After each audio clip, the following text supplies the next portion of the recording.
সুপ্রিয় এইচএসসি শিক্ষার্থীরা, আজকের এই ভিডিওতে আমরা দেখব যে তোমাদের এইচএসসি চতুর্থ অধ্যায় থেকে যে তোমাদের এমসিকিউ প্রশ্নগুলো আছে সেগুলোর সাজেশনটি আমরা দেখব। এই সাজেশনটি দেখলে আশা করি তোমাদের পরীক্ষার মধ্যে 100% কমন আসবে ইনশাআল্লাহ। তোমরা যারা এখন আমাদের চ্যানেলটি সাবস্ক্রাইব করা নাই, সাবস্ক্রাইব করে পাশেই থাকবে। আর যারা সাবস্ক্রাইব করেছো তাদেরকে অসংখ্য ধন্যবাদ। আমরা তোমাদের এই চতুর্থ অধ্যায় থেকে যে এমসিকিউ গুলো থাকবে ইম্পর্টেন্ট সেগুলো আমরা দেখব। প্রথমে হচ্ছে যে ওয়েবসাইটের ধারণা। এখান থেকে একটি ওয়েবসাইটের কয়টি অংশ থাকে? এই একের উত্তরটি হবে যে একটি ওয়েবসাইটের ২ টি অংশ থাকে। একটি হচ্ছে সার্ভার, একটি হচ্ছে ক্লায়েন্ট। এ দেখো ব্যাখ্যাটি হচ্ছে একটি ওয়েবসাইটের ২ টি অংশ থাকে, সার্ভার ও ক্লায়েন্ট। তারপর হচ্ছে ২, একটি ওয়েবসাইটের অংশ হলো, উত্তরটি হবে ১ এবং ২, সার্ভার এবং ক্লায়েন্ট। একটি ওয়েবসাইটের অংশ হলো সার্ভার এবং ক্লায়েন্ট। তারপর হচ্ছে ৩, বিভিন্ন ধরনের ওয়েব ব্রাউজার হলো, এই ৩ এর উত্তরটি হবে ঘ সবগুলোই, Google Chrome, safari, Microsoft Edge এগুলো হচ্ছে সবগুলোই। তারপর হচ্ছে এটির বিস্তারিত হচ্ছে ব্যাখ্যাটি হচ্ছে এটি Mozilla firebox, Google Chrome, safari Opera, Microsoft Edge ইত্যাদি বিভিন্ন প্রতিষ্ঠানে তৈরি বিভিন্ন ওয়েব ব্রাউজার। আচ্ছা, তারপর হচ্ছে ৪, কোনটি ওয়েব ব্রাউজার?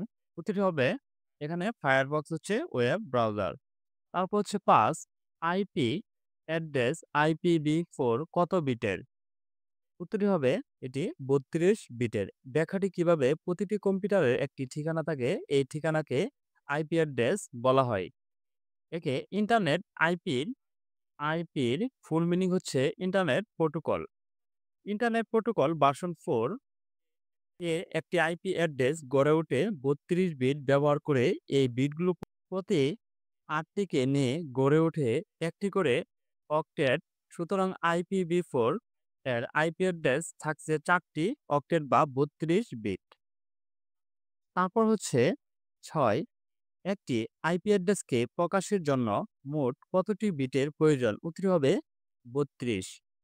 তারপর হচ্ছে ৭, একটি আইপি অ্যাড্রেসকে প্রকাশের জন্য মোট কয়টি অক্টেট প্রয়োজন? উত্তরটি হবে ৪। তারপর হচ্ছে ডোমেইন নাম হলো ওয়েবসাইটের একটি স্বতন্ত্র নাম।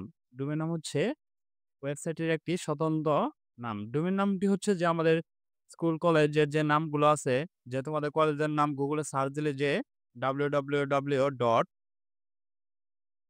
যে নামটি পাও সেটি হচ্ছে ডোমেইন নাম। ব্যাখ্যাটি হচ্ছে এটি। আর তারপর হচ্ছে তোমাদের top level domain, mid level domain, কোন ডোমেইনে ডট কম ডোমেইন কি, ডট কম ডোমেইন কি, dot gov, dot mail, dot edu, dot net, dot ORG, dot int. এই ডোমেইনগুলো কি? তোমরা এই টেবিলগুলো ভালো করে মুখস্থ করে রাখবে। এগুলো তোমাদের সিকিউ এবং এমসিকিউ এই দুটি প্রশ্নের মধ্যে তোমাদের এই প্রশ্নগুলো থাকবেই। যে top level domain, commercial, governmental, এভাবে তোমরা এই সবগুলো এটি তোমরা মুখস্থর মতো করে ফেলবে যে ডট কম ডোমেইনটা কি, ডট গভ কি। ডট গভ আমরা জানি যে গভর্নমেন্টাল ডোমেইন কিভাবে হয়, লাস্টে ডট হয়।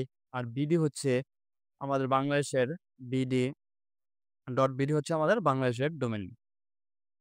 তোমাদের বিস্তারিত চতুর্থ অধ্যায় থেকে যে তোমাদের বিস্তারিত আরেকটি ক্লাস নিয়ে আসবো, তোমরা কমেন্ট করে জানিয়ে দেবে। তাহলে তোমাদের প্রত্যেকটি সিকিউ নিয়ে আমরা আরেকটি ক্লাস নিয়ে আসবো।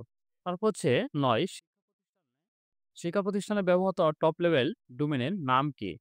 উত্তরটি হবে গ এডু। আমরা জানি এডু হচ্ছে যে শিক্ষা প্রতিষ্ঠানে এটি ব্যবহার হয়। তোমরা তোমাদের কলেজের যে ওয়েবসাইটটি আছে তোমরা যদি সার্চ দাও গুগলে, তারপর তোমরা যে এডু এটি পাবা। এডু এটি তোমরা যদি তোমরা গুগলে সার্চ দাও বা তোমাদের ওয়েবসাইটে ঢোকো তাহলে এই এডুটি পাবা। তারপর হচ্ছে ১০, http www.medu.gov/tag এখানে টপ লেভেল ডোমেইন কোনটি? এখানে তোমাদের টপ লেভেল ডোমেইন হচ্ছে যে ডট গভ, এটি হচ্ছে top level domain. Dot gov হচ্ছে টপ লেভেল ডোমেইন। তারপর হচ্ছে ডট এডু দ্বারা কোন ধরনের ডোমেইনকে বোঝায়? ডট এডু দ্বারা আমরা জানি কি শিক্ষা প্রতিষ্ঠানের ডোমেইনটি এটিকে বোঝায়। তাহলে হবে কি শিক্ষামূলক। তারপর ডিএনএস এর পুনরূপ কি? ডিএনএস হচ্ছে ডোমেন নাম সিস্টেম। এটা হচ্ছে ডোমেন নাম সিস্টেম। তারপর হচ্ছে ১৩ এইচটিটিপি www.yahoo.com এর সর্বশেষ অংশটির নাম কি? উত্তরটি হবে ডোমেনের প্রকৃতি। উত্তরটি হচ্ছে ডোমেন প্রকৃতি। তারপর হচ্ছে ১৪ ওয়েবসাইটের একক ঠিকানা হচ্ছে কি? ইউআরএল। ইউআরএল এই ব্যাখ্যাটি তোমরা পড়ে নেবে। তারপর হচ্ছে ইউআরএল হলো ওয়েব পেজের অ্যাড্রেস। ওয়েব পেজের অ্যাড্রেস। তারপর হচ্ছে ১৬ ইউআরএল এর অংশগুলো হলো protocol name, host name, directory name. এগুলো হবে সবগুলো হচ্ছে ইউআরএল এর অংশগুলো। তারপর হচ্ছে ১৭ ইউআরএল দ্বারা কোনটি প্রকাশ করা হয়? উত্তরটি হবে ডোমেনের নেম প্রকাশ করা হয়। স্ট্যাটিক ওয়েব পেজ তৈরির প্রয়োজন HTML, PHP, CSS। উত্তরটি হবে HTML এবং CSS। HTML দিয়ে কি একটি পেজ সাজানো হয়, আর CSS দিয়ে এটা কি কালার করা হয়, রঙিন করা হয়। তারপর হচ্ছে ISP এর পুনরূপ কি? উত্তরটি হবে internet service provider. Internet service provider. তারপর হচ্ছে ২০ ওয়েবসাইটটিকে আকর্ষণীয় ও সুন্দরভাবে উপস্থাপন করার জন্য নিচের কোনটি ব্যবহার করা হয়? উত্তর হবে কি? সিএসএস। সিএসএস দিয়ে যেকোনো ওয়েবসাইটকে সুন্দর, রঙিন এবং সাজানো যায়। তারপর হচ্ছে ২১ নিচের কোনটি সিএসএস এর পুনরূপ? উত্তর হবে ক্যাসকেডিং স্টাইল শিট। উত্তর হবে ক্যাসকেডিং স্টাইল শিট হচ্ছে সিএসএস এর পুনরূপ। তারপর আমরা দেখব HTML এর মৌলিক বিষয়সমূহ। HTML এর উদ্ভাবক হলেন টিম বার্নার্স-লি। Team Berners-Lee. তারপর হচ্ছে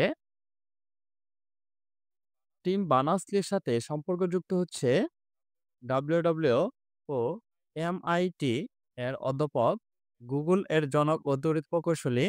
এটি হবে না। উত্তর হবে HTML এর জেনেভার সান। উত্তরটি হবে খ ১ এবং ৩। তারপর হচ্ছে HTML এর ওয়েব পেজ তৈরি করার জন্য ফাইলের এক্সটেনশন হলো, আমরা যে HTML ফাইলগুলো সেভ করব সেটি হচ্ছে .html দিয়ে আমরা আমাদের ফোল্ডারে সেভ করব। তাহলে হবে উত্তরটি .html এবং .htm।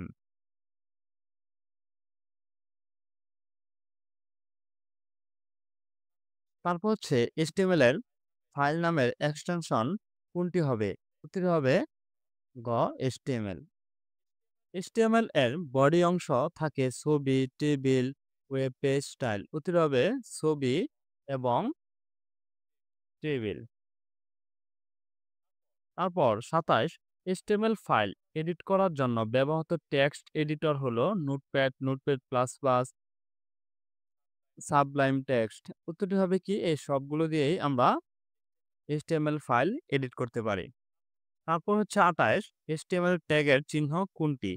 এখানে দেখো যে less than, greater than, bracket এগুলো কোনটি? তাহলে আমরা এই লেস দেন এবং গ্রেটার দেন এটি আমরা HTML এ ফার্স্ট ব্র্যাকেট HTML এখানে লিখে HTML লিখে আমরা এভাবে ক্লোজ করি। আবার লাস্টে এখানে যদি লিখি তাহলে আমরা এই স্ল্যাশ দিয়ে HTML এভাবে ক্লোজ করি। তারপর হচ্ছে ওয়েব পেজ তৈরিতে ব্যবহৃত আবশ্যক ট্যাগ কোনটি? উত্তরটি হবে ক HTML। এই যে এটি আমরা মাত্রই দেখলাম এটি। তারপর HTML এর সম্পূর্ণ কন্টেন্ট কোন ট্যাগে থাকে? Title, HTML, body, head, HTML। উত্তরটা হবে কি? আমাদের এই HTML এর ভিতরেই সব ট্যাগ থাকে। আমরা কি করি? প্রথম কিছু লিখলেই HTML দিয়ে শুরু করি, আবার HTML দিয়ে শেষ করি। HTML দিয়ে একদম নিচে শেষ করে। তারপর হচ্ছে সবচেয়ে ছোট হেডিং কোনটি? উত্তরটি হবে কি? H6 হচ্ছে সবথেকে ছোট হেডিং। লেখাগুলো সবথেকে ছোট হয়। আর H1 হচ্ছে সবথেকে বড় হয়। তারপর হচ্ছে সবচেয়ে বড় হেডিং কোনটি? উত্তরটি হবে কি? H1 সবচেয়ে বড় হেডিং। নিচের কোনটি হেডিং ট্যাগের সবচেয়ে ছোট? উত্তরটি হবে কি? S6। তারপর হেডিং ট্যাগ কয়টি? উত্তরটি হবে হেডিং ট্যাগ হচ্ছে ৬টি। S1 থেকে S6 পর্যন্ত হচ্ছে হেডিং ট্যাগ। তারপর দেখো নিচের এই টেবিলটি তোমরা লক্ষ্য করো। এই লক্ষ্য করে তোমরা এই পূরণ করবে। এখানে দেখো HTML, বডি, S1 এর ভিতরে কি ICT দেওয়া আছে। S1 ক্লোজ করা হয়েছে বডি HTML। আমরা এখানে আউটপুটটি পাবো হচ্ছে শুধু ICT আমরা আউটপুট পাবো। এই ICT দিয়ে আমরা আউটপুট পাবো। তাহলে আমরা করি দেখো যে প্রাপ্ত আউটপুটে কি দেখাবে? টেক্সট বড় হরফে দেখাবে, লেখাটি টাইটেল হিসাবে দেখাবে, টেক্সটে স্ক্রল করতে হবে, আউটপুট লিঙ্ক দেখাবে। উত্তরটা হবে কি? টেক্সটটি বড় হরফে দেখাবে এই যে ICT। তারপর হচ্ছে ওপেনিং ট্যাগ থেকে ক্লোজিং ট্যাগ পর্যন্ত সকল কিছুকে বলে কি? Title, head, body, content. আমরা সবকিছু বলবো কি? কনটেন্ট। তারপর হচ্ছে টেক্সট ফরম্যাটিং। লাইন নিচে নামানোর জন্য ব্যবহৃত ট্যাগ কোনটি? উত্তর হবে কি? বিআর ট্যাগ হচ্ছে আমরা একটি লাইন নিচে নামাই। যা আমরা কোডিং করব HTML এ একটি লাইন নিচে নামাতে হলে বিআর ট্যাগ আমরা ইউজ করি। তারপর হচ্ছে নিচের ফরম্যাটটি এলিমেন্টর কোনটি টেক্সট ফরম্যাটিং এলিমেন্টর? উত্তর হবে ডি। তারপর হচ্ছে নিচের এই বক্সটি তোমরা দেখো যে বি টেক্সট এর কাজ কি, ইউ ট্যাগ এর কাজ কি, বিগ ট্যাগ এর কাজ কি, এম এর, আই এর, স্মল, সাব এবং সুপ। এই ট্যাগগুলো কাজ কি তোমরা এটি তোমরা মুখস্থর মতো করে ফেলবা। আর যদি তোমরা প্র্যাকটিক্যালি পারো তাহলে প্র্যাকটিক্যালি পড়বে যে ট্যাগগুলো কাজ কি। তাহলে তোমাদের এই ৪র্থ অধ্যায় থেকে অনেকগুলো কমন পড়ে যাবে এই ট্যাগগুলো তোমরা ব্যবহারগুলো যদি জানো তোমরা। ৪৬ HTML কোড। এখানে দেখো ফলাফল কোনটি? উত্তরটি হবে এই কোডটি আমাদের দিয়ে দেওয়া হয়েছে। এটি থেকে আমরা আনসার করব। এটি হচ্ছে P tag, P tag close এবং পি ট্যাগ শেষ। এটি হচ্ছে প্যারাগ্রাফ ট্যাগ। এ দেখো এসইউপি। সো এই ট্যাগটি কি? সাবস্ক্রিপশন ট্যাক্স দেখাতে ব্যবহৃত হয়।